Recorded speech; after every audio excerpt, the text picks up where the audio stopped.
سورہ فاتحہ کی جو کثرت سے تلاوت کرتا ہے اللہ کے غصے سے اس کو حفاظت ہو جاتی ہے۔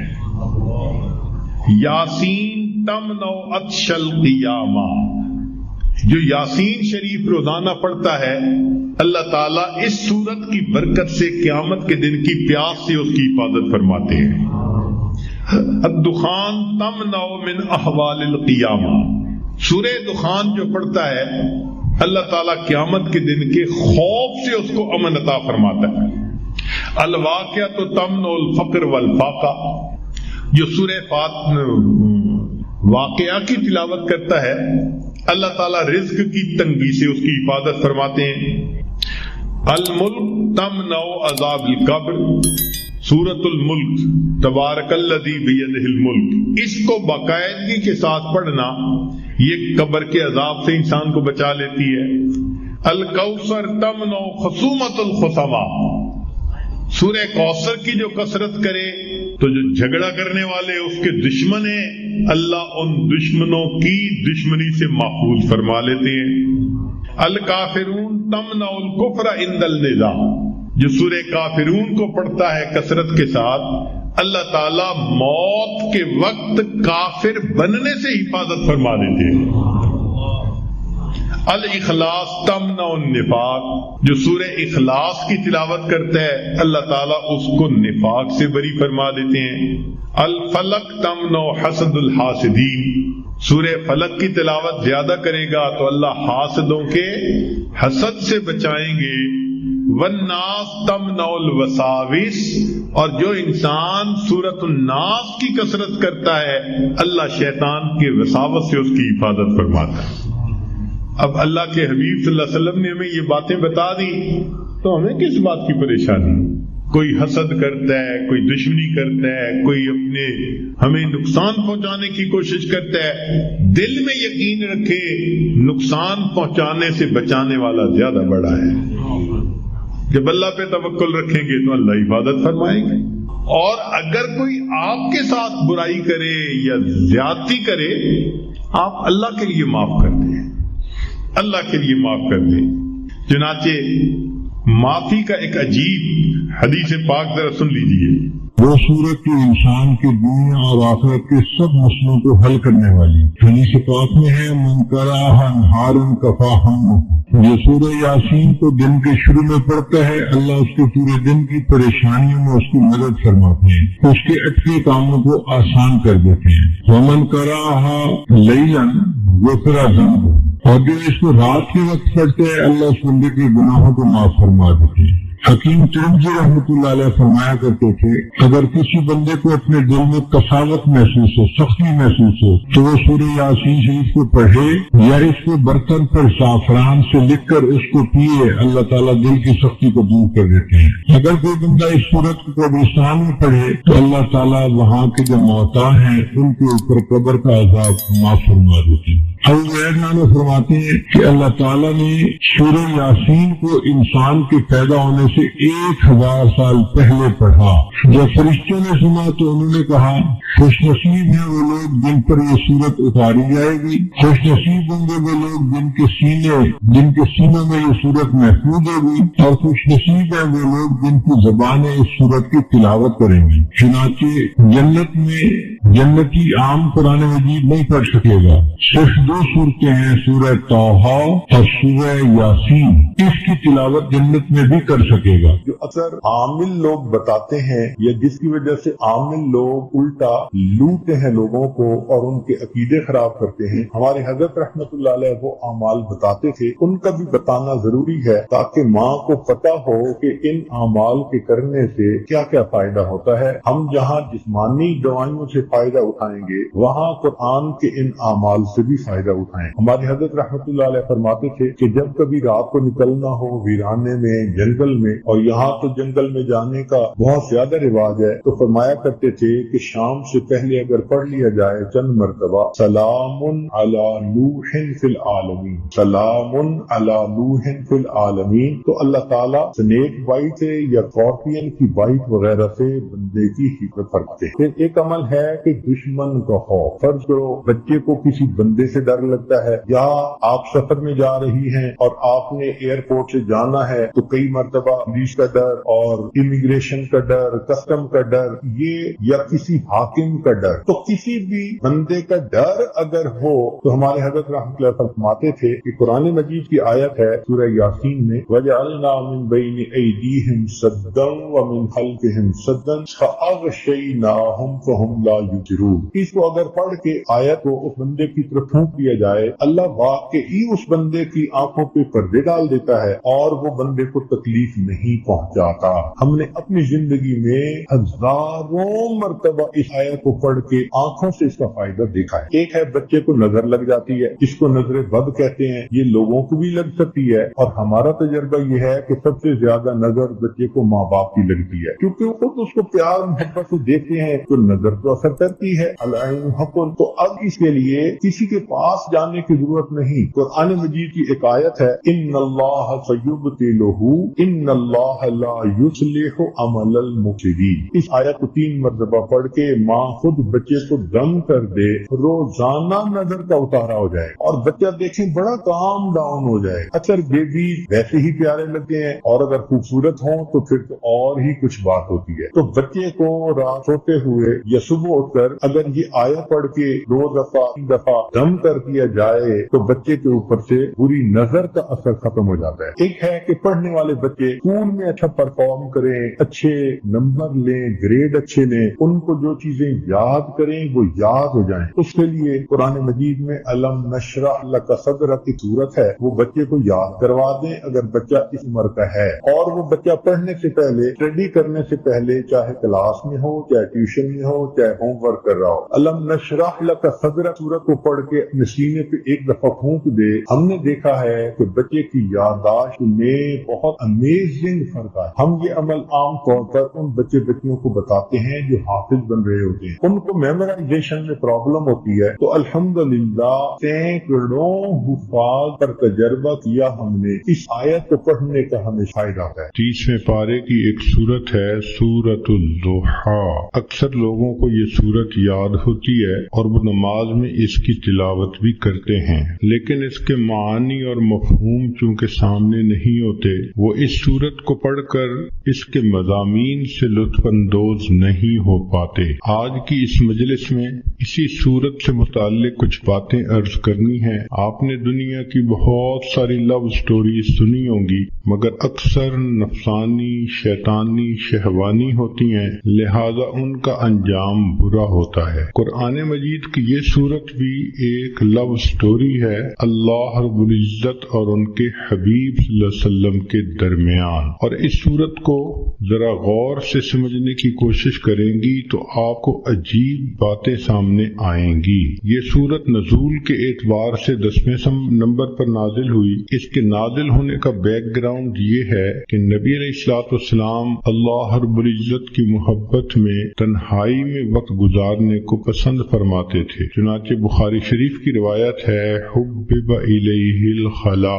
نبی علیہ الصلوۃ والسلام کو تنہائی سے محبت ہو گئی تھی. دستور ہے کہ محبت انسان کو تنہائی پسند بنا دیتی ہے. جس کو محبت کا روگ لگ جائے وہ چاہتا ہے کہ میں الگ رہوں، محبوب کی سوچوں میں رہوں، مجھے کوئی ڈسٹرب نہ کرے. چنانچہ نبی علیہ الصلوۃ والسلام ایک ہفتے کا کھانا لے کر غار حرا میں تشریف لے جاتے اور اللہ رب العزت کی عبادت میں مصروف رہتے.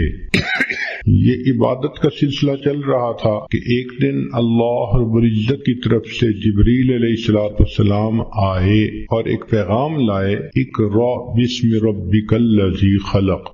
یہ باقاعدہ اظہار محبت کا پہلا موقع تھا کہ پروردگار عالم نے اپنے حبیب صلی اللہ علیہ وسلم سے ہم کلامی فرمائی. پھر نبی علیہ الصلوۃ والسلام کو یہ حکم ملا کہ آپ جائیے اور لوگوں کے سامنے میری وحدانیت کو بیان کیجیے. نبی علیہ الصلوۃ والسلام مکہ مکرمہ تشریف لائے اور وہاں آ کر آپ صلی اللہ علیہ وسلم نے اللہ تعالیٰ کی وحدانیت کا تذکرہ فرمایا. چونکہ مکہ مکرمہ میں مشرکانہ ماحول تھا، بیت اللہ شریف کے اندر 360 بت رکھے ہوئے تھے، تو اس ماحول میں توحید کی بات ایک اجنبی سی بات معلوم ہوتی تھی. جب یہ بات شروع ہو گئی تو نیک روحیں جو تھیں انہوں نے اس بات کو قبول کیا اور چند لوگوں نے کلمہ پڑھ لیا، مگر مکہ مکرمہ کی جو اکثریت تھی وہ دشمنی پر تل گئی. ویسے تو ہر گھر میں یہی تذکرے، ہر مرد کی زبان پہ یہ تذکرے، ہر عورت کی زبان پہ یہ تذکرے. جو کلمہ پڑھتا تھا تو قریش مکہ اس کو تکلیف پہنچاتے تھے، سزائیں دیتے تھے. تو یہ تذکرے ہر کچے اور پکے گھر کے اندر ہوا کرتے تھے. قریش مکہ انتظار میں بھی ہوتے تھے کہ دیکھتے ہیں کہ اب اور ان کو کیا پیغام ملتا ہے. اور چونکہ یہ محبت کے پیامبری کا ایک نیا سلسلہ تھا تو نبی علیہ السلام کو بھی انتظار رہتی تھی کہ میرے رب کی طرف سے مجھے کب پیغام ملتا ہے. اس کیفیت کو وہی بندہ سمجھ سکتا ہے جو اس پروسیس میں سے گزرا ہو کہ جہاں محبت کا تعلق ہو وہاں سے میسج آنے کا کتنا انتظار ہوتا ہے، اور اگر نہ آئے تو دل میں کتنے وسوسے آتے ہیں، خیالات آتے ہیں، اور انسان کی پریشانی کس حد تک بڑھ جاتی ہے. نبی علیہ السلام کے ساتھ یہی معاملہ پیش آیا کہ کچھ عرصہ تو وہی آتی رہی، پھر اچانک بند ہو گئی. انتظار مگر کوئی پیغام نہیں آتا. تو جب انتظار کی گھڑیاں لمبی ہو جائیں تو دل بے قرار ہوتا ہے. اللہ کے حبیب صلی اللہ علیہ وسلم کا دل مغموم ہے، سوچ میں ہے کہ اللہ رب العزت کی طرف سے اب کیوں پیغام نہیں آ رہا. ظاہرہ کوئی وجہ بھی سمجھ میں نہیں آ رہی. اب ایک غمزدہ دل کے سامنے کوئی تانے کی بات کر دی جائے تو غم اور زیادہ ہو جاتا ہے. چنانچہ اللہ کے حبیب صلی اللہ علیہ وسلم کے ساتھ یہی ہوا کہ جب کئی دن گزر گئے وحی کے بغیر تو قریش مکہ نے یہ کہنا شروع کر دیا، قد ودعک ربک، ہمیں لگتا ہے کہ تجھے تیرے رب نے چھوڑ دیا، معاذ اللہ. اب یہ بات نبی علیہ السلام کے دل پر ایک چوٹ لگا گئی. انسان سب کچھ برداشت کر سکتا ہے، محبت کا تانا برداشت کرنا بہت مشکل ہوتا ہے. چنانچہ ایک مرتبہ اللہ کے حبیب صلی اللہ علیہ وسلم دار ارقم میں تھے، کسی وجہ سے دروازہ کھلا تو آپ کی چچی ام جمیل سامنے سے گزری. اس نے جب نبی علیہ السلام کو بیٹھے دیکھا تو تانا دینے لگی کہ اے محمد صلی اللہ علیہ وسلم، جو شیطان تجھے وہی کرتا تھا وہ تجھ سے روٹھ گیا ہے. زخم پر جب زخم لگتا ہے تو دکھ بہت زیادہ ہو جاتا ہے. تو اللہ کے حبیب صلی اللہ علیہ وسلم کا دل پہلے مغموم تھا، اس عورت کی بات نے جلتی پہ تیل کا کام کر دیا. محبوب صلی اللہ علیہ وسلم کا دل بھر آیا. آپ نے دل میں سوچا، اللہ، ان لوگوں نے مجھے ساحر کہا، برداشت کر لیا، مجنون کہا، میں نے برداشت کر لیا، دیوانہ کہا، میں نے برداشت کر لیا، مگر مجھ سے یہ جملہ تو برداشت نہیں ہوتا کہ آپ نے مجھے چھوڑ دیا. اے کریم، غار حرا میں اقرأ بسم ربک الذی خلق کے ذریعے محبت کی تار تو آپ نے جوڑی تھی، اب کیوں مجھے تنہا کر دیا کہ لوگوں کے تانے سننے پڑ گئے. محبوب صلی اللہ علیہ وسلم کی مبارک آنکھوں میں آنسو ہیں، اور آپ نے اس کرب کی کیفیت میں آسمان کی طرف جو دیکھا تو رب کریم کی طرف سے جبریل علیہ السلام پیغام لے کر آ گئے. یہ سورت نازل ہوئی والضحیٰ واللیل اذا سجا. ان کی پہلی دونوں آیتوں میں اللہ رب العزت نے قسمیں کھائی ہیں. عام دستور یہی ہے کہ جب محبوب کسی وجہ سے روٹھ جائے اس کو تسلی دینے کے لیے محب کو قسمیں کھانی پڑتی ہیں، یقین دلانا پڑتا ہے. ذرا غور کیجئے محب اور محبوب کی کیا باتیں ہیں کہ رب کریم ارشاد فرماتے ہیں والضحیٰ، دن کی روشنی کی قسم، واللیل اذا سجا، رات جب چھا جاتی ہے اس کی تاریکی کی قسم. تو رب کریم نے دو قسمیں کھائیں، ایک دن کے سویرے کی قسم، رات کے اندھیرے کی قسم، دن کے ہنگاموں کی قسم، رات کے سناٹوں کی قسم، دن کی جلوتوں کی قسم، رات کی خلوتوں کی قسم. مقصود یہ تھا کہ زمانے کے حالات و واقعات کی قسم کھا کر فرمایا. بعض مفسرین نے لکھا کہ جب وحی اترتی تھی اس کو دن سے تشبیہ دی گئی، اور جب وحی بند بلند ہوئی تو اس کو رات سے تسبیح دی تو پھر مفہوم یہ بنے گا والضحا واللیل اذا سجا، وحی کے اترنے کی قسم اور وحی کے رکنے کی قسم۔ انسان کی زندگی میں دن بھی ضروری، رات بھی ضروری، دن کام کرنے کے لیے، رات آرام کرنے کے لیے۔ تو بغتانہ مقصود یہ تھا کہ اے میرے حبیب صلی اللہ علیہ وسلم، جس طرح وحی کا اترنا ضروری ہے، کچھ عرصہ کے لیے اس کا رک جانا یہ بھی ضروری ہے تاکہ آپ کو آرام مل جائے۔ لیکن ہمارے بزرگوں میں حضرت اقدس تھانوی رحمت اللہ علیہ نے اس کی عاشقانہ تفسیر کی ہے۔ وہ فرماتے ہیں کہ والضحا واللیل اذا سجا، اس کا معنی یہ ہے کہ اے میرے محبوب صلی اللہ علیہ وسلم، والضحا آپ کے چمکتے چہرے کی قسم، واللیل اذا سجا اور آپ کی سیاہ زلفوں کی قسم۔ گویا اللہ رب العزت اپنے حبیب صلی اللہ علیہ وسلم کو تسلی دینے کے لیے ان کی قسم کھا کر بات فرماتے ہیں۔ جب محبوب روٹھ جائے تو محب اس کو منانے کے لیے عموماً یہ طریقہ اختیار کرتا ہے کہ تم اپنے خوبصورت چہرے کو دیکھو، تم اپنی زلفوں کو دیکھو، بھلا یہ چہرہ چھوڑنے کے قابل ہے؟ کون اسے چھوڑ سکتا ہے؟ تو ہو بہو یہی معاملہ بنا کہ رب کریم نے فرمایا والضحا واللیل اذا سجا، اے محبوب صلی اللہ علیہ وسلم، آپ کے چمکتے چہرے کی قسم، آپ کی سیاہ زلفوں کی قسم۔ چہرہ مبارک دن کی مانند اور زلفیں رات کی مانند۔ گویا اللہ رب العزت نے اپنے حبیب کے اندر ان دونوں کو ایک وقت میں جمع فرما دیا۔ اور ویسے بھی ذرا اگر تفصیلات میں جائیں تو محب اپنے محبوب کے لیے وہ کچھ کرتا ہے جو عام دستور سے ہٹ کر ہوتا ہے۔ نبی علیہ الصلوۃ والسلام کے لیے اللہ رب العزت نے انوکھے معاملات کیے۔ ذرا غور کیجئے کہ آپ کی ذات بابرکات کے اندر سورج کے چمکتے جیسے چہرے کو اور رات کی طرح زیاد زلفوں کو اکٹھا کر دیا۔ پھر نبی علیہ الصلوۃ والسلام کے لیے اللہ نے قبلتین کو بھی جمع فرما دیا۔ شب معراج میں اللہ رب العزت نے انبیاء اور فرشتوں کو اکٹھا فرما دیا، حتیٰ کہ بیت المقدس میں اللہ رب العزت نے عالم دنیا اور عالم برزخ کے لوگوں کو اکٹھا کر دیا۔ تو محبوب صلی اللہ علیہ وسلم کے لیے اللہ نے ایسے کام کیے جو عام لوگ انہونے سمجھتے ہیں، اور محبت میں تو یہ ہوتا ہی ہے۔ چنانچہ قرآن مجید میں اللہ رب العزت اپنے حبیب صلی اللہ علیہ وسلم کے چہرہ انور کا تذکرہ فرماتے ہیں، زلفوں کا تذکرہ فرماتے ہیں۔ آپ صلی اللہ علیہ وسلم کی پیشانی کو اللہ نے والقمر کہا، آپ صلی اللہ علیہ وسلم کی مبارک آنکھوں کو ما زاغ البصر کہا، آپ صلی اللہ علیہ وسلم کے مبارک ہونٹوں کو اللہ رب العزت نے شفتین کہا،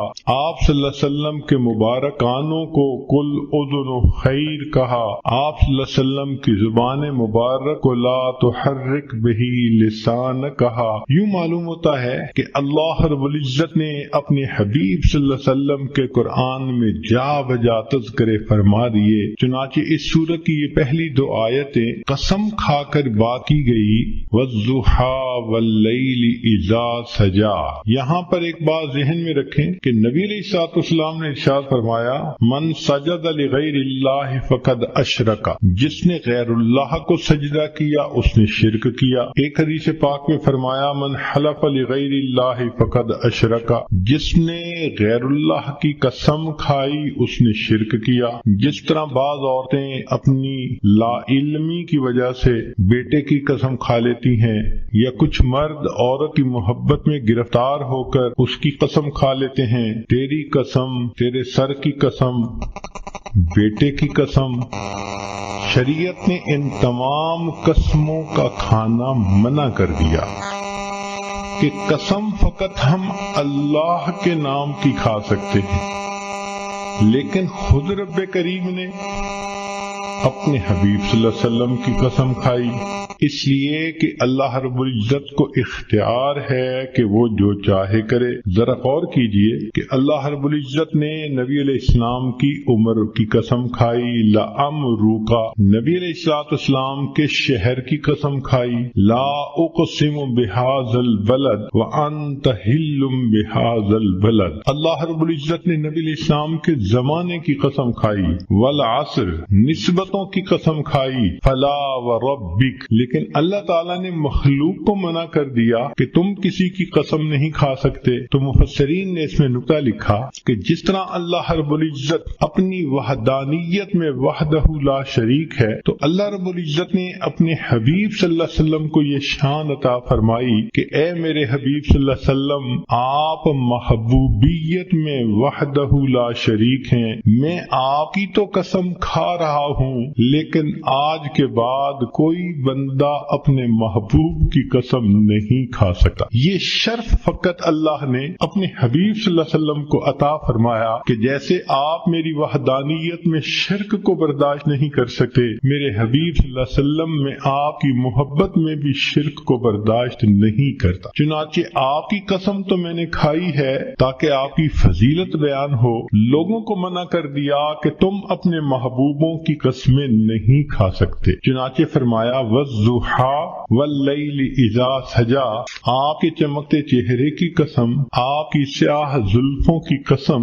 سوچو تو صحیح، بھلا ایسا چہرہ چھوڑنے کے قابل ہو سکتا ہے؟ لہذا فرمایا ما ودعک ربک وما قلی، آپ تیرے رب نے تجھے چھوڑا بھی نہیں اور تیرے رب نے تجھ سے منہ موڑا بھی نہیں۔ عام طور پہ دنیا میں محب محبوب کے درمیان جدائی کے دو اسباب ہوتے ہیں۔ پہلا سبب یہ ہوتا ہے کہ حالات ہی ایک دوسرے کو جدا کر دے، اور دوسرا سبب یہ ہوتا ہے کہ کسی بات پہ دونوں میں ناراضگی ہو جائے اور دونوں الگ ہو جائیں۔ تو ایک کو کہتے ہیں چھوڑ دینا حالات کی وجہ سے، اور دوسرے کو کہتے ہیں منہ موڑ لینا ناراضگی کی وجہ سے۔ تو اللہ رب العزت نے اس آیت میں دو لفظ استعمال کیے، اے میرے چمکتے چہرے والے محبوب، اے سیاہ زلفوں والے محبوب صلی اللہ علیہ وسلم، جس کا چہرہ اتنا خوبصورت، جس کی زلف ہی اتنی خوبصورت، بھلا ایسے محبوب کو کوئی چھوڑ سکتا ہے؟ ما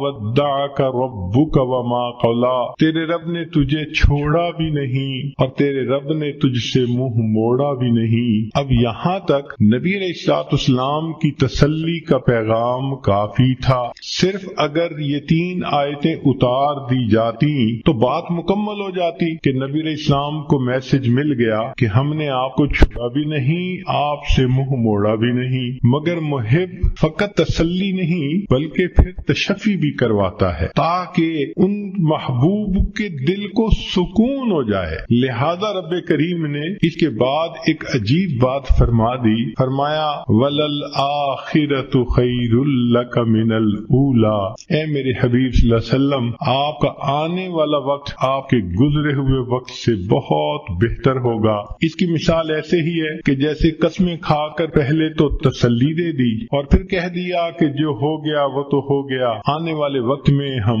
اور زیادہ محبت کے ساتھ رہیں گے۔ تو گویا رب کریم نے بھی اپنے حبیب صلی اللہ علیہ وسلم کو یہی پیغام دیا کہ اے میرے محبوب صلی اللہ علیہ وسلم وَلَلْآخِرَةُ خَيْرٌ لَكَ مِنَ الْأُولَىٰ، آپ کا آنے والا وقت آپ کے گزرے ہوئے وقت سے زیادہ بہتر ہوگا۔ اس ایک جملے کے اندر رب کریم نے سمندر کو کوزے میں بند کر دیا۔ چنانچہ محبوب صلی اللہ علیہ وسلم کی مبارک زندگی کو جس زاویے سے دیکھیں، آپ کا آنے والا وقت گزرے ہوئے وقت سے بہتر تھا۔ اے میرے حبیب صلی اللہ علیہ وسلم، جب آپ بطن مادر میں تھے تو آپ کا ولادت پانا اس سے زیادہ بہتر، پھر ولادت پانے سے آپ کا بچپن میں آنا زیادہ بہتر، بچپن سے آپ کا لڑکپن میں آنا زیادہ بہتر، لڑکپن سے آپ کا جوانی میں آنا اور زیادہ بہتر۔ وَلَلْآخِرَةُ خَيْرٌ لَكَ مِنَ الْأُولَىٰ، آپ کا آنے والا وقت آپ کے گزرے ہوئے وقت سے زیادہ بہتر ہوگا۔ اے میرے حبیب صلی اللہ علیہ وسلم، جب آپ کنوارے حالت میں تھے تو آپ اس وقت بھی اچھے تھے، پھر آپ کا شادی کا ہو جانا اس سے بھی زیادہ بہتر ہو گیا، اور پھر شادی کے بعد آپ کو اولاد کا مل جانا اس سے بھی زیادہ بہتر ہو گیا۔ وَلَلْآخِرَةُ خَيْرٌ لَكَ مِنَ الْأُولَىٰ، آپ کا آنے والا وقت آپ کے گزرے ہوئے وقت سے زیادہ بہتر۔ چنانچہ جب آپ غار حرا میں جا کے عبادت کرتے تھے، آپ کا وہ وقت بھی بہت اچھا تھا، لیکن آپ پر وحی کا اترنا اور بھی زیادہ بہتر ہو گیا، اور پھر آپ صلی اللہ علیہ وسلم کا بیت المقدس میں جا کے انبیاء کی امامت کروانا اس سے بھی زیادہ بہتر ہو گیا، اور پھر آپ کا عرش کے اوپر جا کر اپنے رب سے ملاقات کرنا اس سے بھی زیادہ بہتر ہو گیا۔ وَلَلْآخِرَةُ خَيْرٌ لَكَ مِنَ الْأُولَى، اے میرے حبیب صلی اللہ علیہ وسلم، آپ کا مکہ مکرمہ میں رہنا بھی بہت اچھا، مگر ہجرت کر کے مدینہ میں آ جانا اس سے بھی زیادہ بہتر، پھر بدر کے میدان میں جو کامیابی ہوئی اس سے بھی بہتر، پھر احد کا معاملہ پیش آیا اس سے بھی بہتر، پھر خندق کے اندر جو آپ کو اللہ کی مدد ملی اس سے بھی زیادہ بہتر، پھر صلح حدیبیہ کا موقع آیا اس سے بھی بہتر، اور بالآخر آپ مکہ مکرمہ میں فاتح بن کر داخل ہوئے، وہ اس سے بھی زیادہ بہتر۔ وَلَلْآخِرَةُ خَيْرٌ لَكَ مِنَ الْأُولَى، اے میرے حبیب صلی اللہ علیہ وسلم، آپ کا دنیا کے اندر رہنا بہت اچھا، مگر پھر آپ کا دنیا میں پردہ فرمانا اس سے بھی زیادہ بہتر، پھر آپ کا حشر میں اٹھنا اس سے بھی زیادہ بہتر، پھر آپ کو مقام محمود کا ملنا اس سے بھی زیادہ بہتر، پھر آپ کو شفاعت کا تاج پہنایا جانا اس سے بھی زیادہ بہتر، آپ کا حوض کوثر پہ تقسیم کرنا پانی کو اس سے بھی بہتر، اور آپ کا امت کو لے کر جنت میں داخل ہونا اس سے بھی زیادہ بہتر۔ عام دستور تو یہ ہے کہ لوگ اعلیٰ سے ارذل کی طرف لوٹے ہیں۔ لوگوں کو دیکھیے، جوانی میں حسن کیا خوبصورت ہوتا ہے، بڑھاپے میں حسن چلا گیا، جوانی میں طاقت ہوتی ہے، بڑھاپے میں طاقت چلی گئی، جوانی میں مال ہوتا ہے کہ انسان کماتا ہے، بڑھاپے میں مال بھی کم ہو جاتا ہے۔ تو عام آدمی کا دستور تو یہی ہے کہ حسن بھی کم ہو گیا، مال بھی کم ہو گیا، طاقت بھی کم ہو گئی، چاہنے والے بھی کم ہو گئے۔ تو عام انسان حتی یرد الی ارذل العمر، وہ اپنے ارذل کی طرف لوٹتا ہے، اعلیٰ ہوتا ہے، ارذل کی طرف لوٹ جاتا ہے، مگر اللہ رب العزت کے حبیب صلی اللہ علیہ وسلم کی شان نرالی، آپ کو اللہ نے ایک قاعدہ قانون بتلا دیا۔ میرے حبیب صلی اللہ علیہ وسلم، آپ کا آنے والا وقت آپ کے گزرے ہوئے وقت سے زیادہ بہتر ہوگا۔ اس میں جو خیر لکا فرمایا تو یہ لکا کا لفظ آپ صلی اللہ علیہ وسلم کی امتیازی شان ہے، آنے والا وقت زیادہ بہتر۔ چنانچہ قیامت کے دن انبیاء پریشان ہوں گے، اللہ کے حبیب صلی اللہ علیہ وسلم اس وقت شفاعت فرمائیں گے اور امت کو لے کر جنت میں تشریف لے جائیں گے۔ کیا شان ہے اس اللہ کے حبیب صلی اللہ علیہ وسلم کی کہ جو ہر لمحے اعلیٰ سے اعلیٰ کی طرف جا رہے تھے، اور واقعی ان کی اللہ رب العزت نے ان کے ساتھ اس معاملے کو پورا کر دکھایا۔ ان کا آنے والا وقت ان کے گزرے ہوئے وقت سے زیادہ بہتر تھا۔ تو گویا مقصد یہ کہہ دیا، اے میرے حبیب صلی اللہ علیہ وسلم، یہ چھوٹنے والی اور ٹوٹنے والی محبت نہیں، پھلنے پھولنے والی اور مضبوط سے عزبت ہونے والی محبت ہے۔ سبحان اللہ، کیا تسلی کی بات اللہ نے فرما دی۔ تو غور کیجئے کہ ان 4 آیات میں اللہ تعالیٰ نے کام مضمون کو کیسے سمیٹ دیا۔ وَالضُّحَىٰ وَاللَّيْلِ إِذَا سَجَىٰ، اے محبوب صلی اللہ علیہ وسلم، آپ کے چمکتے چہرے کی قسم، آپ کی سیاہ زلفوں کی قسم، ما ودعک ربک وما قلا، تیرے رب نے تجھے چھوڑا بھی نہیں، تجھ سے منہ موڑا بھی نہیں۔ وَلَلْآخِرَةُ خَيْرٌ لَكَ مِنَ الْأُولَىٰ، اور آپ کا تو آنے والا وقت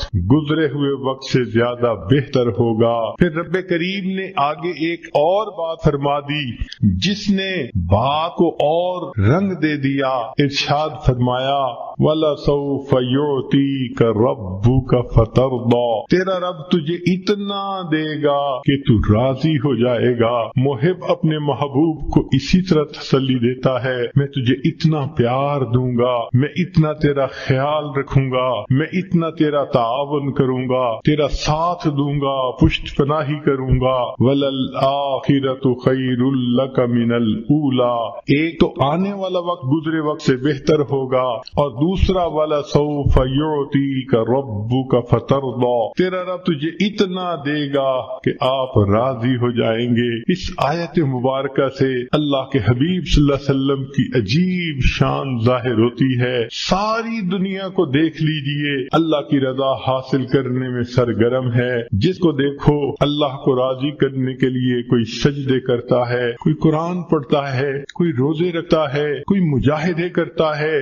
کوئی رات اٹھ کے تہجد پڑھتا ہے، کوئی تسبیحات پھیرتا ہے، کوئی تنہائی میں بیٹھ کے رب کے سامنے ہاتھ اٹھا کے دعائیں مانگتا ہے۔ جس مرد کو دیکھو، جس عورت کو دیکھو، ہر کوئی اللہ کی رضا چاہتا ہے۔ اللہ ہم آپ کو راضی کرنے کے لیے چاہتے ہیں۔ انبیاء کرام کی زندگیوں کو دیکھو، آدم علیہ السلام نے کہا ربنا ظلمنا انفسنا، اس لیے کہ وہ اللہ کی رضا چاہتے تھے۔ نوح علیہ السلام نے طوفان کی حالت میں اللہ کی رضا مانگی۔ یونس علیہ السلام نے مچھلی کے پیٹ میں اللہ کی رضا مانگی۔ ایوب علیہ السلام نے بیماری کی حالت میں اللہ کی رضا مانگی۔ ابراہیم علیہ السلام نے اپنے بچوں کو، بیوی کو ایک وادی غیر ذی زرع میں چھوڑ کر اس سے اللہ کی رضا مانگی۔ یوسف علیہ السلام نے جیل میں جا کر مشقتیں اٹھا کر اللہ کی رضا مانگی۔ یعقوب علیہ السلام نے بیٹے کی جدائی پہ صبر کیا، اللہ کی رضا مانگی۔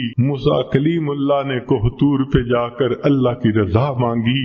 جس کسی کو دیکھو اللہ کی رضا کا طلبگار ہے۔ سبحان اللہ، اللہ کے حبیب صلی اللہ علیہ وسلم کی کیا شان ہے۔ اللہ فرما رہے ہیں وَلَسَوْفَ يُعْتِيكَ رَبُّكَ فَتَرْضَىٰ، میرے محبوب صلی اللہ علیہ وسلم رب تجھے اتنا دے گا کہ تو راضی ہو جائے گا۔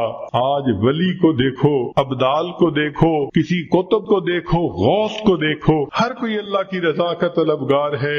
آج کسی قاری کو دیکھو، حافظ کو دیکھو، عالم کو، مجتہد کو، محدث کو، ہر کوئی اللہ کی رضا کا طلبگار ہے۔ آج کے دور میں ہر امیر، ہر غریب، ہر گولا اور کالا، ہر عربی اور اجمی، ہر مرد اور عورت اللہ کی رضا کے طلبگار ہیں۔ مگر اللہ رب العزت فرماتے ہیں میرے محبوب صلی اللہ علیہ وسلم پوری کائنات میری رضا کی طلبگار، اور میں پروردگار تجھے راضی کرنے کا طلبگار۔ وَلَسَوْفَ يُعْتِيكَ رَبُّكَ فَتَرْضَىٰ، تیرا رب تجھے اتنا دے گا کہ تو راضی ہو جائے گا۔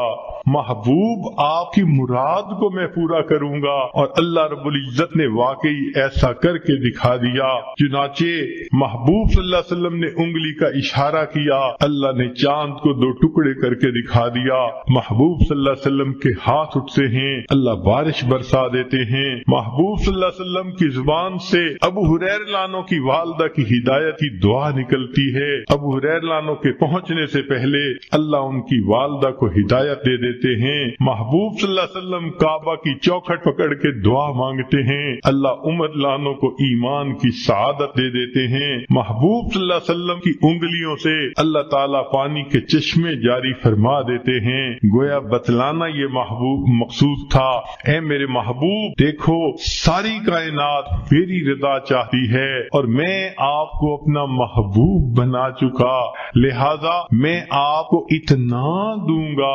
وَلَسَوْفَ يُعْتِيكَ رَبُّكَ فَتَرْضَىٰ، کہ آپ راضی ہو جائیں گے۔ محبوب جو تیری پسند ہوگی وہ میری پسند ہوگی، جو تیرا ہے وہ میرا ہے، جو تیرا نہیں وہ میرا نہیں۔ اس لیے ہمارے اکابر یہ کوشش کرتے تھے مدینہ طیبہ میں جا کر دفن ہونا نصیب ہو جائے تاکہ محبوب کا قرب نصیب ہو۔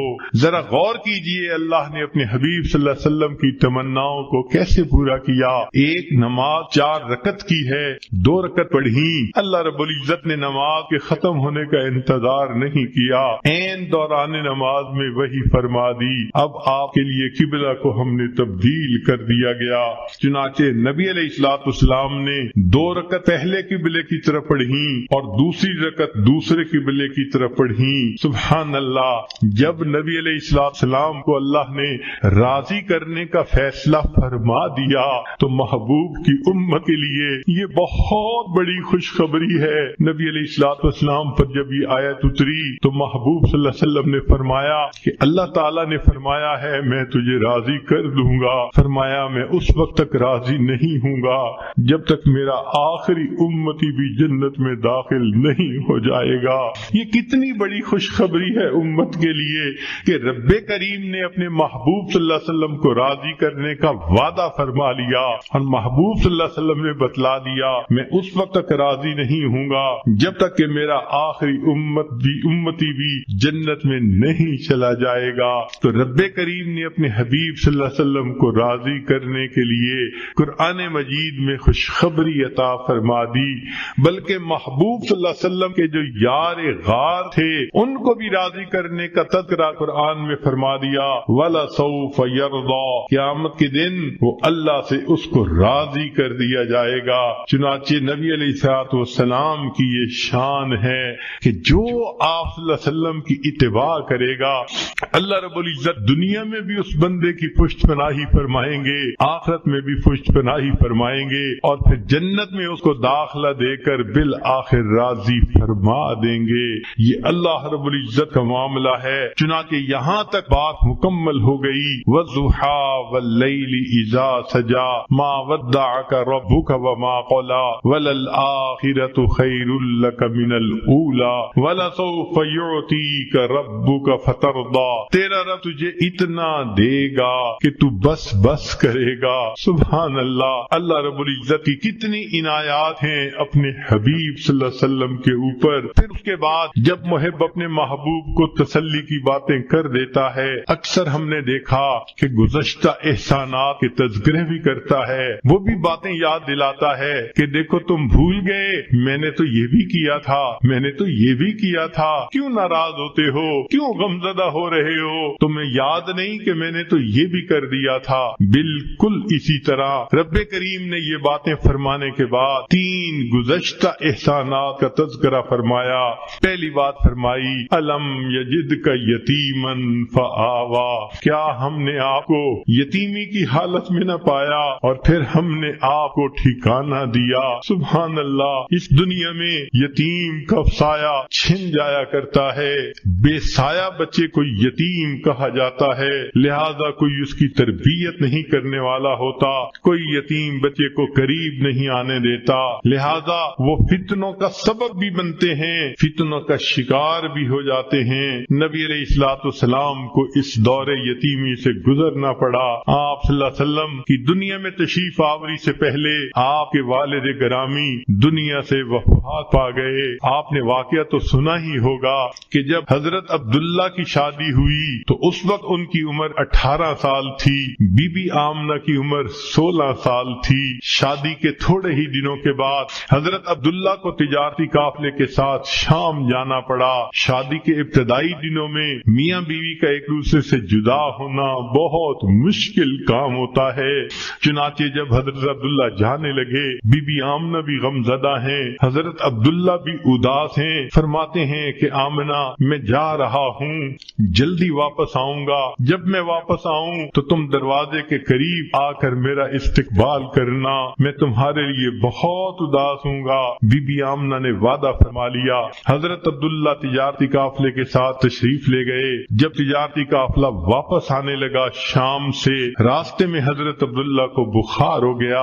مدینہ طیبہ پہنچے, وہ آپ کے سسرال کی جگہ تھی بنی زہرہ. انہوں نے کہا کہ آپ کو اتنا بخار ہے آپ ابھی سفر نہ کریں, یہیں رہ جائیں, ہم آپ کی تیمارداری کریں گے, ہم آپ کو دوا دارو دیں گے, صحت مند ہو جائیں گے تو آپ دوبارہ سفر کر لینا. چنانچہ قافلہ رک نہ سکا, مکہ مکرمہ کی طرف چل پڑا. حضرت عبداللہ مدینہ طیبہ میں رہ گئے. جب وہ قافلہ مکہ مکرمہ میں پہنچا, مکہ مکرمہ کے ہر گھر میں خوشیاں تھیں. عورتوں نے بچوں کو تیار کر رکھا تھا, دھلے کپڑے پہنائے تھے, خود بھی تیار تھیں, کھانے بھی تیار تھے, مہمانوں کے آنے کی انتظار تھی.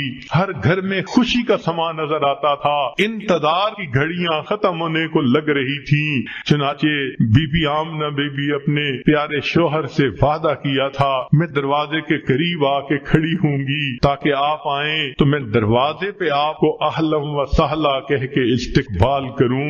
بی بی آمنہ وعدہ کے مطابق دروازے کے قریب آ گئیں. کب میرے میاں آئیں گے, دروازہ کھولیں گے تو میں ان کو پیار بھری محبت بھری نظروں سے استقبال کے الفاظ کہوں گی. بی بی آمنہ انتظار کرتی رہتی ہیں. اس وقت ان کی کیفیت عجیب تھی, لیکن حضرت عبداللہ قافلے میں چونکہ نہیں آئے تھے, سارے قافلے کے لوگ اپنے اپنے گھروں کو چلے گئے. حضرت عبداللہ عبداللہ نہ آئے۔ جب بی بی آمنہ نے معلوم کروایا، پتہ چلایا کہ وہ تو مدینہ طیبہ میں بیمار ہیں، بی بی آمنہ اور غمزدہ ہو گئیں۔ نبی علیہ السلام کے بعد رشتہ داروں نے کہا ہم جاتے ہیں اور عبداللہ کو لے کے آتے ہیں۔ چنانچہ وہ وہاں سے مدینہ طیبہ گئے ان کو لانے کے لیے، مگر اللہ رب العزت کو کچھ اور ہی منظور تھا۔ مدینہ طیبہ میں حضرت عبداللہ کا انتقال ہو گیا، بالآخر ان کو وہاں دفن کر دیا گیا۔ اب بی بی آمنہ حاملہ تھیں اور انتظار میں تھیں جب میاں کے فوت ہونے کی جو ہے دکھ بری خبر ملی، دل پہ کیا صدمہ گزرا ہوگا عورتیں اس بات کو سمجھ سکتی ہیں۔ 16 سال کی عمر کی بچی ہے اور وہ بیوہ ہو گئی، دل کی حسرتیں دل میں ہی رہ گئیں، چنانچہ حاملہ بھی ہے اور اپنے خاوند کی جدائی کا صدمہ بھی ہے۔ بہرحال انہوں نے صبر کے ساتھ برداشت کیا حتیٰ کہ نبی علیہ الصلوۃ والسلام کی ولادت مبارکہ ہوئی۔ پھر نبی علیہ السلام کو حلیمہ سعدیہ کے پاس بھیجا۔ 4 سال کی عمر میں وہ واپس چھوڑ گئیں۔ جب نبی علیہ السلام اپنی والدہ کے پاس آ کر کچھ عرصہ رہے، تقریباً 6 سال کی عمر تھی، تو بی بی آمنہ نے فیصلہ کیا میں اپنے بچے کو لے کے مدینہ طیبہ چکر لگا آتی ہوں۔ چنانچہ بی بی آمنہ نے نبی علیہ الصلوۃ والسلام کو ساتھ لیا، مدینہ طیبہ آئی۔ نبی علیہ السلام فرماتے ہیں میں نے اپنی والدہ کو دیکھا، مدینہ طیبہ جا کر وہ ایک قبر کے قریب پہنچی، کچھ کہہ رہی تھی جو میں نہیں سمجھ رہا تھا، مگر میری والدہ کی مبارک آنکھوں میں آنسو تھے۔ نبی علیہ السلام فرماتے ہیں مجھے اتنا یاد ہے میں اپنی والدہ کو روتے دیکھ کے خود بھی رونے لگ گیا، میری آنکھوں میں بھی آنسو آ گئے، مگر مجھے یہ نہیں پتا کہ والدہ کیا بات کر رہی تھی۔ تصور یہ کہتا ہے کہ شاید بی بی آمنہ حضرت عبداللہ سے محو گفتگو ہوں، عبداللہ آپ نے وعدہ کیا تھا میں آ جاؤں گا، میں اتنے سال انتظار کرتی رہی، آپ لوٹ کر نہیں آئے، آپ مجھے ایک امانت دے کر گئے تھے، دیکھو اللہ نے کتنا خوبصورت بیٹا عطا کیا، کاش اس بیٹے کے چمکتے چہرے کو آپ دیکھتے، آپ کو پتہ چلتا اللہ نے کیا حسن و جمال اس کو عطا کر دیا ہے۔ تو بی بی آمنہ یہ باتیں سوچ رہی ہوں گی، اپنے تصور میں کر رہی ہوں گی، آنکھوں سے آنسو آ گئے ہوں گے۔ نبی علیہ السلام اپنی والدہ کو روتے دیکھ کے خود بھی رونے لگ گئے۔ بالآخر بی بی آمنہ نے وہاں سے واپسی کا فیصلہ کیا، چنانچہ ایک باندی بھی ساتھ ہے، اور بی بی مریم بی بی آمنہ واپس مکہ مکرمہ آنا چاہتی ہیں۔ اللہ کی شان دیکھیے کہ اس وقت جب ابوا کے مقام پر پہنچی تو بی بی آمنہ کی اپنی بھی وفات ہو گئی۔ نبی علیہ الصلوۃ والسلام کے دل پہ دیکھیے کیا کیا صدمے پا رہے ہیں، والد پہلے وفات پا چکے، آج والدہ کا سایہ بھی چلا گیا، اکیلے ہیں۔ چنانچہ ام ایمن نے یا جو بھی اس وقت آپ کے پاس باندھی تھی آپ کی خبر گیری کی، وہ آپ کو لے کر مکہ مکرمہ کی طرف آئی۔ کہتے ہیں کہ عبد المطلب اس وقت بہت اداس تھے اپنے پوتے کو دیکھنے کے لیے، انتظار میں تھے کہ اب تو میری بہو آئے گی۔ روزانہ مکہ مکرمہ سے باہر نکل کر مدینہ کے راستے پہ بیٹھ کے انتظار کیا کرتے تھے، کوئی آنے والا مجھے خبر دے کہ میری بہو آ رہی ہے، میرا پوتا آ رہا ہے، مگر اطلاع نہ ملا کرتی تھی۔ ایک دن انتظار میں بیٹھے ہوئے تھے، چنانچہ اس نے دیکھا کہ جو باندی ساتھ گئی تھی وہ آ رہی ہے۔ جب قریب پہنچی تو اس وقت عبد المطلب نے پوچھا آمنہ کہاں ہے؟ باندی نے کہا اس بچے کا والد تو پہلے جدا ہو چکا تھا، اس کی والدہ بھی اللہ کو پیاری ہو گئی، اکیلے بچے کو لے کر میں آپ کے پاس آئی ہوں۔ تو حضرت عبد المطلب نے نبی علیہ الصلوۃ والسلام کو سینے سے لگا لیا۔ محبوب صلی اللہ علیہ وسلم کو یہ جدائی برداشت کرنی پڑی، یہ یتیمی کی کیفیت برداشت کرنی پڑی۔ اللہ رب العزت اس بات کا تذکرہ فرماتے ہیں، اے میرے حبیب صلی اللہ علیہ وسلم، الم یجدک یتیما فآوا، ہم نے آپ کو یتیم پایا اور ہم نے آپ کو ٹھکانہ دیا۔ سبحان اللہ۔ پھر فرمایا ووجدک ضالا فہدا، ہم نے آپ کو راستہ بھولا ہوا پایا اور ہم نے آپ کو راستے کی رہنمائی فرمائی۔ مشہور واقعہ ہے، 7 سال کی عمر میں نبی علیہ الصلوۃ والسلام مکہ مکرمہ کی گلیوں میں چلتے چلتے کہیں ایک طرف باہر نکل گئے، راستے کا پتہ نہ چلتا تھا۔ ابو جہل نے دیکھا تو بالآخر اپنی اونٹی پہ بٹھا کے واپس لایا۔ آپ صلی اللہ علیہ وسلم کو اللہ اس واقعے کا تذکرہ فرماتے ہیں، وَوَجَدَكَ ضَالًّا فَهَدَىٰ، آپ راستہ بھول گئے تھے، ہم نے آپ کو واپس گھر آنے کا بندوبست فرما دیا۔ پھر فرمایا وَوَجَدَكَ عَائِلًا فَأَغْنَىٰ، ہم نے آپ کو بے سر و سامان پایا اور ہم نے آپ کو غنی کر دیا۔ اے میرے حبیب صلی اللہ علیہ وسلم، خدیجہ کا مال آپ کو غنی بنا گیا، صدیق اکبر کا مال آپ کو غنی بنا گیا، ہم نے آپ کے لیے دیکھیے کیسے انتظام کر دیا۔ تو رب کریم نے پھر اس کے بعد یہ 3 احسانات کا تذکرہ فرمایا، الم یجدک یتیما فآوا ووجدک ضالا فہدا ووجدک عائلا فاغنا، اور پھر آخر پر 3 نصیحتیں فرما دی۔ ایک نصیحت تو یہ فرمائی فاما الیتیم فلا تقہر، یتیم کو جھڑکی نہ دیجیے، اس کے ساتھ رف انداز سے بیہیو نہ کیجیے۔ سبحان اللہ، نبی علیہ الصلوۃ والسلام چونکہ خود دور یتیمی سے گزر چکے تھے، آپ صلی اللہ علیہ وسلم کو یتیموں سے بہت محبت تھی، اسی لیے حدیث پاک میں ہے کہ ایک مرتبہ نبی علیہ السلام عید کے دن اپنے گھر سے باہر تشریف لائے، عید کی نماز پڑھنے کے لیے گلی میں دیکھا مکہ مکرمہ کے بچے نہائے ہوئے، اچھے کپڑے پہنے، خوشبو لگائے ہوئے، خوب خوش حالت میں آپس میں کھیل رہے ہیں۔ نبی علیہ السلام قریب سے گزرے، سب نے سلام کیا۔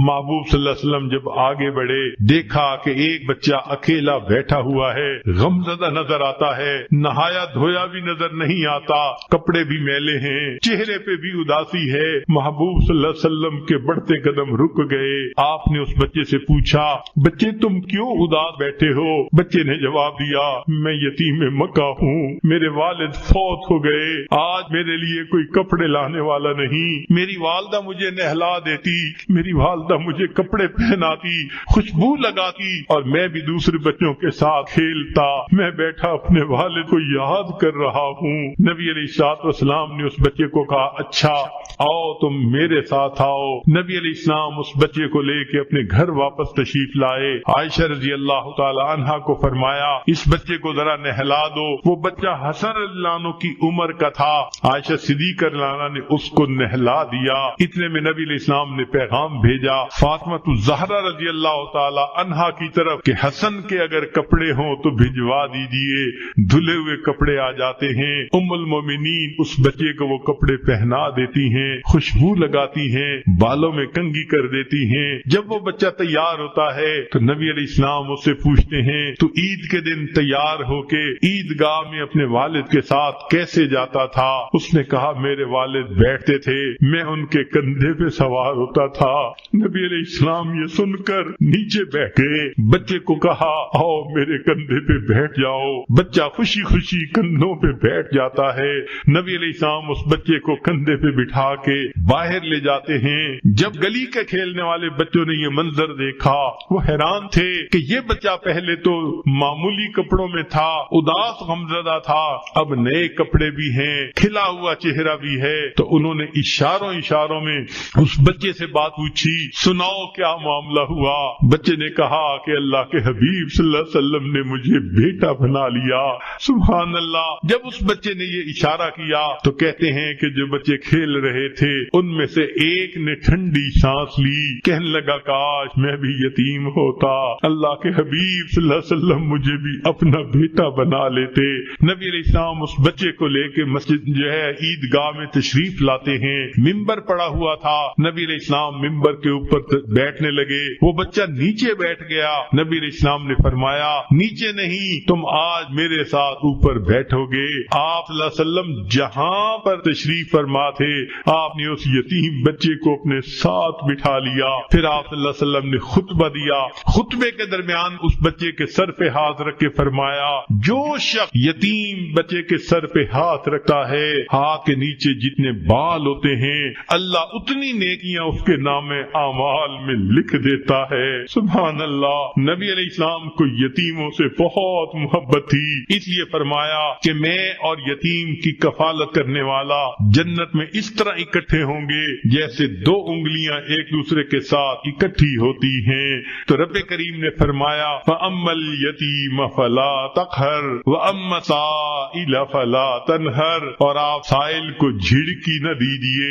رب کریم چاہتے ہیں کوئی بھی سوال کرنے والا ہو تم اس کا سوال کو پورا کر دیا کرو، اور اگر وہ علم کا سائل ہے، طالب علم ہے، تو استاد کے اوپر اس کا حق اور بھی زیادہ ہوتا ہے۔ لہذا محدثین مفسرین نے لکھا ہے اس آیت مبارکہ کی وجہ سے اساتذہ کو چاہیے کہ اپنے شاگردوں پر بہت مہربان ہوں، اپنے شاگردوں پر بہت قربان ہوں کہ رب کریم نے ان کی سفارش فرمائی وَأَمَّا السَّائِلَ فَلَا تَنْهَرْ، سوالی کو انکار نہ کرو۔ عجیب بات ہے کہ جو شخص روٹی کا طلبگار ہو اگر کسی گھر سے آ کے روٹی کا سوال کرے اور کوئی اس سائل کو روٹی دے دے، حدیث پاک میں ہے 3 بندوں کے گناہوں کی مغفرت ہو جاتی ہے۔ جس بندے نے رزق کمایا اس کی بھی مغفرت ہو گئی، جس عورت نے کھانا بنایا اس کی بھی